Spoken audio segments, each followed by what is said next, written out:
గత కొన్ని రోజులుగా ఒక తప్పుడు కేసు సృష్టించడానికి, ఒక వ్యక్తిని అరెస్టు చేయడానికి, ఇబ్బంది పెట్టడానికి సిట్ అధికారులు, కొందరు పోలీసు అధికారులు పడుతున్న తపన తాపత్రయం నిజంగా కూడా బాధాకరం. గత 12 నెలలుగా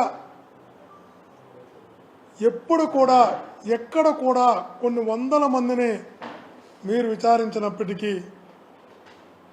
ఎక్కడా లేనటువంటి చెవిరెడ్డి భాస్కర్ రెడ్డి అనే పేరు, ఎప్పుడు ప్రస్తావనకి రానటువంటి చెవిరెడ్డి భాస్కర్ రెడ్డి అనే పేరును ఇప్పుడు ఏదో ఒక రకంగా లిక్కర్ కేసులో ఇరికించాలి, జైలుకు పంపాలి, అరెస్టు చేయాలి, ఇబ్బందులు పెట్టాలి, అన్ని రకాలుగా అతన్ని ఇబ్బంది పెట్టి వేడుక చూడాలనుకుంటున్నారు. అందుకోసం అనేక మంది అమాయకులను అనేక రోజులుగా తీసుకెళ్లి ఇబ్బంది పెడుతున్నారు.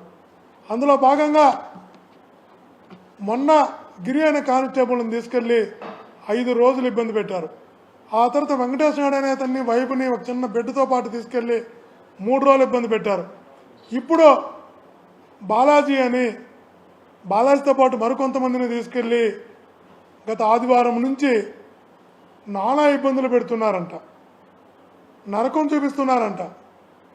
కాళ్ళు చేతులు కట్టేసి వాళ్ళకి నరకమెట్టుందో చూపిస్తున్నారు. కారణం ఒకటే, వాళ్ళు అడిగేది ఒకటే, మీరు సంతకాలు పెట్టాలి, భాస్కర్ రెడ్డికి సంబంధం ఉంది, మీరు మేము చెప్పినటువంటి స్క్రిప్ట్ని వీడియో చేయాలి అని ఒక రహస్య ప్రదేశంలో పెట్టి, సిట్లో కూడా కాదు, గత 3 రోజులుగా ఆదివారం నుంచి ఈరోజు మంగళవారం ఒక రహస్య ప్రదేశంలో పెట్టి వాళ్ళకి నరకం చూపిస్తున్నారు. మీరు ఏం సాధించబోతారో అర్థం కావడం లేదు, మీరు ఏం సాధించాలనుకుంటున్నారో అర్థం కావడం లేదు. అరెస్టు చేయాలనుకుంటే అరెస్టు కావడానికి సిద్ధంగా ఉన్నామని చెప్పాం. మీరు శిక్షించాలనుకుంటే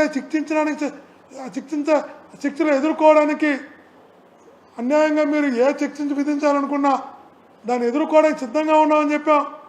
మీరు జైలుకి పంపాలనుకుంటే మీ సిట్టి కార్యాలయానికి వస్తాం, అరెస్టు చేసి జైలుకి పంపండి చెప్పాం. కానీ చిన్న చిన్న ప్రాణాలను చంపేయద్దు అంటున్నాం, చిన్న ప్రాణాలకు నరకం చూపించద్దు అంటున్నాం. చిన్న ప్రాణాలు జీవితం అంటే భయపెట్టేలా చేయొద్దు అంటున్నాం. మీకు తెలుసు, మీ మనస్సాక్షికి తెలుసు ఇందులో ఏ కేసు లేదు, ఏ తప్పు లేదు అని తెలిసినా కూడా తప్పుడు కేసులు పెట్టడానికి, తప్పుడు సాక్ష్యాలు సృష్టించడానికి మీరు పడుతున్నటువంటి కష్టం, శ్రమ, తపన చూస్తుంటే నిజంగా కూడా అనిపిస్తుంది ఒక వ్యవస్థ ఈ స్థాయికి వెళ్ళిపోతుందా అని. ఓకే, మీరు ఈరోజు తప్పుడు కేసులు పెట్టి తప్పుడు సాక్ష్యాలు సృష్టించి శిక్ష విధిస్తారు, భరించడానికి సిద్ధంగా ఉన్నాం. ఏ తప్పు చేయకపోయినా ఈ ప్రభుత్వం విధించేటువంటి శిక్షలు భరించడానికి సిద్ధంగా ఉన్నాం. ఏ స్థాయి శిక్ష, ఎంత గట్టిగా మీరు ఆలోచిస్తే, ఎంత గట్టిగా మీరు శిక్షించాలనుకుంటే ఖచ్చితంగా చెప్తున్నా అంత గట్టిగా రివర్స్ వస్తుంది ఏదో ఒక రోజు. తప్పుడు కేసులు ఎప్పుడు కూడా నిలవవు, తప్పుడు సాక్ష్యాలు ఎప్పుడు కూడా నిలవవు అనే విషయాన్ని గుర్తుంచుకోమని చెప్తున్నా.